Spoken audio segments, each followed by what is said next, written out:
my YouTube channel School Gyan. This is Ankita. Today I'm gonna give you some tips how to score a very good marks in your boards.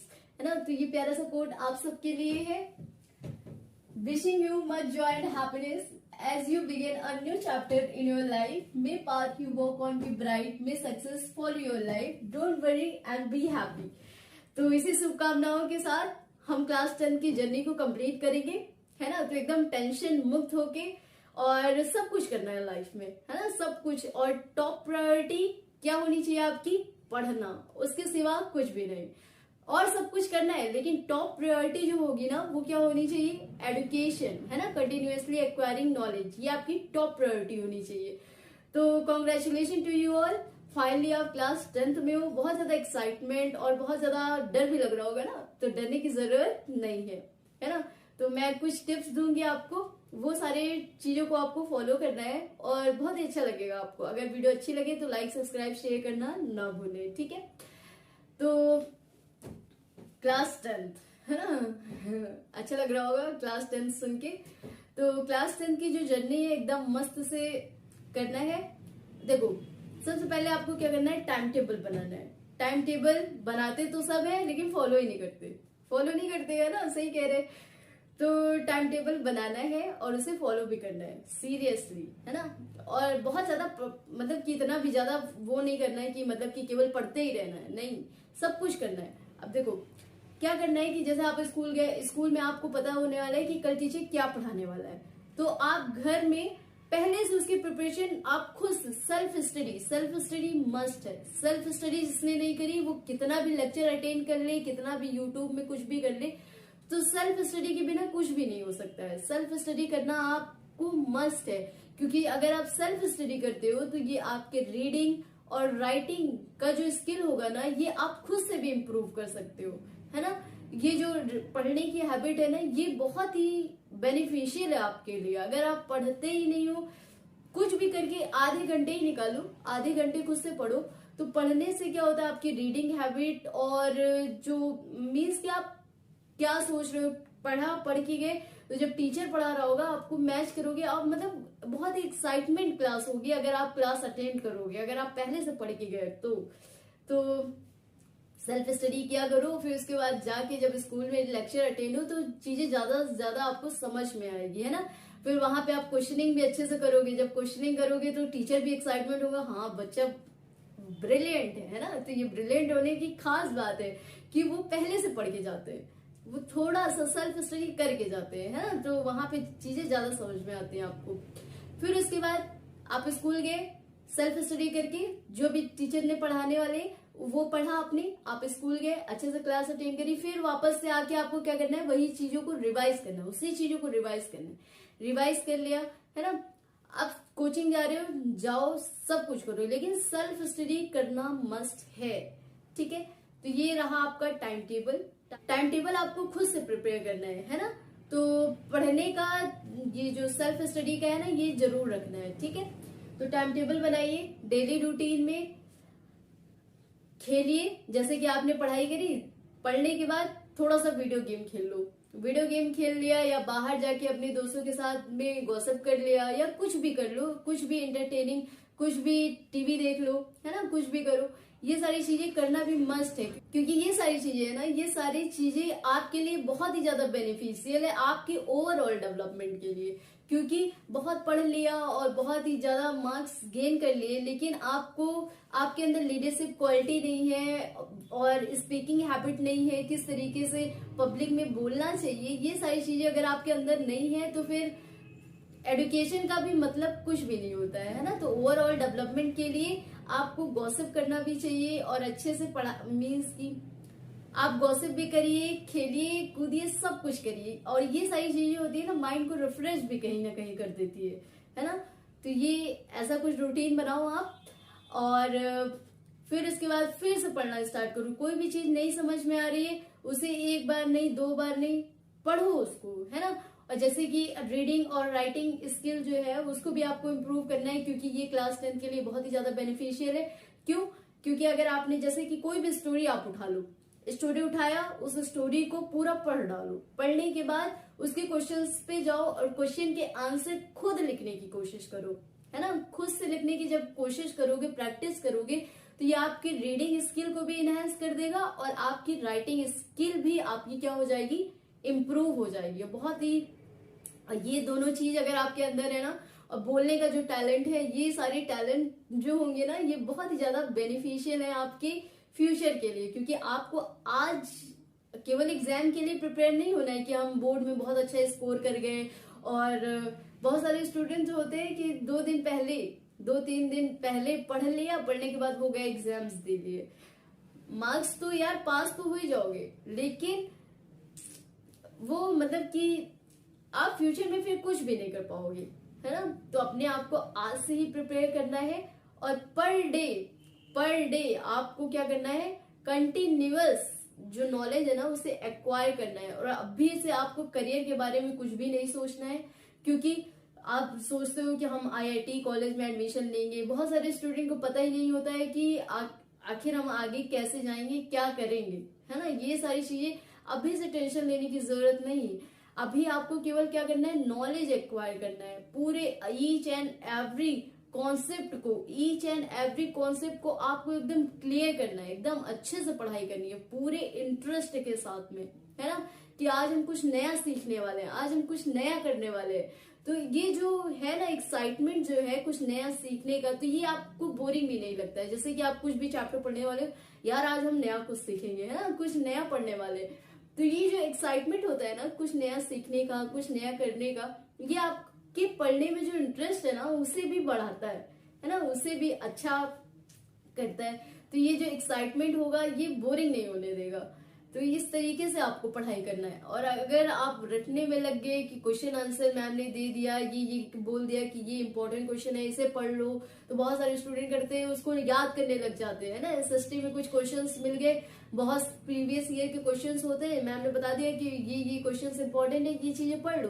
तो सारे student क्या करने लगते हैं, उसको mug up करने लगते हैं। मगअप नहीं करना है, पूरे चैप्टर को अच्छे से समझना है, उसके स्टोरीज को अच्छे से पढ़ना है ना। हर एक चीज को बारीकी से, क्या था, क्या हिस्ट्री थी, क्या होने वाला है ना, ये सारी चीजें जब एकदम इंटरेस्टिंग आपको खुद बनाना पड़ेगा। जब आप इंटरेस्ट लोगे ना कि हमें कुछ सीखना है, क्या मतलब एक्साइटमेंट होना चाहिए ना किसी भी चीज को जानने के लिए। तो अगर वो आपके अंदर है, वो आपको खुद भी डेवलप करना पड़ेगा ना। तो ये सारी चीजें करो। और क्या बताना है, हाँ, टाइम मैनेजमेंट कुछ ऐसा ही रखना है।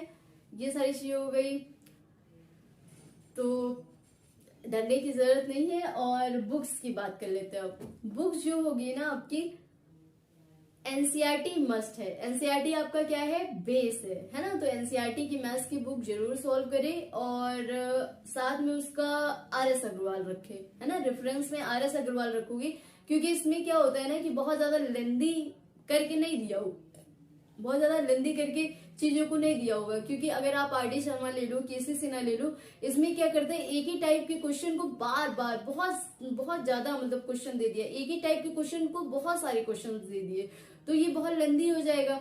क्योंकि आपको सब कुछ पे ध्यान देना है ना, केवल एक ही चीज में करते नहीं रह जाना है, आपको हर एक चीजों को सीखना है ना। और सारा टाइम एक ही चीज को दे दिया तो बाकी भी चीजें बची हुई है ना, तो सारे में फोकस रहना, आपको सब कुछ में एक प्रॉपर टाइम मैनेजमेंट होना चाहिए। तो आप एनसीईआरटी पूरी पढ़ा करो, क्योंकि एनसीईआरटी में हर एक टाइप के क्वेश्चंस आपको देखने को मिलते हैं। और फिर उसके बाद आते हैं रेफरेंस में। रेफरेंस आपकी प्रैक्टिस के लिए होती है, और उसमें भी देखा करो कि कौन कौन से टाइप के क्वेश्चंस हैं। इस टाइप के क्वेश्चन मैंने सॉल्व कर लिए, अब नेक्स्ट टाइप पे आते हैं, है ना। तो इस तरीके से अगर आपने बना रखे हो, केवल एक ही चैप्टर को ऐसे समय नहीं देना है कि टाइम एक ही चैप्टर करते रह जाना है, आपको इस तरीके से टाइम टेबल बनाना है कि हमारा ये चीजें जो होगी इतने दिन में कंप्लीट हो जानी चाहिए, है ना, इतने डे में कंप्लीट हो जानी चाहिए। तो इस तरीके से आपको करना है। तो ये मैथ्स के लिए एनसीईआरटी और ये आरएस अग्रवाल। क्योंकि बहुत ज्यादा लोग कंफ्यूज हो जाते हैं, अरे ये पढ़ लो, ये वाली बुक लो, ऐसा नहीं। आपको अपने कॉन्सेप्ट को बूस्ट करना है। अगर आपका कॉन्सेप्ट क्लियर है तो मतलब कि आप किसी भी बुक में उठा लो या किसी भी बुक में चले जाओ, कोई भी क्वेश्चन आपको दे दिया जाए, आप कुछ भी कर सकते हो। अगर आपने प्रॉपरली, आप किसी भी चैप्टर, चाहे वो साइंस के हो या एसएसटी के हो, अगर आपने प्रॉपर रीड कर लिया, किसी भी चैप्टर को खूब अच्छे से पढ़ लिया, फिर उससे रिलेटेड हम कोई भी क्वेश्चन आपको दे दे तो आप एलिजिबल हो ना आंसर करने के लिए। मैथ्स में जितने भी मैंने वीडियोस अपलोड किए हैं उन सारे वीडियोस को जरूर देखें, क्योंकि वो कहीं ना कहीं वो हर एक टाइप के क्वेश्चन मैंने सॉल्व कराने की कोशिश करी है, वो चाहे RS अग्रवाल के हो या NCERT हो या फिर अदर बुक्स के हो, है ना।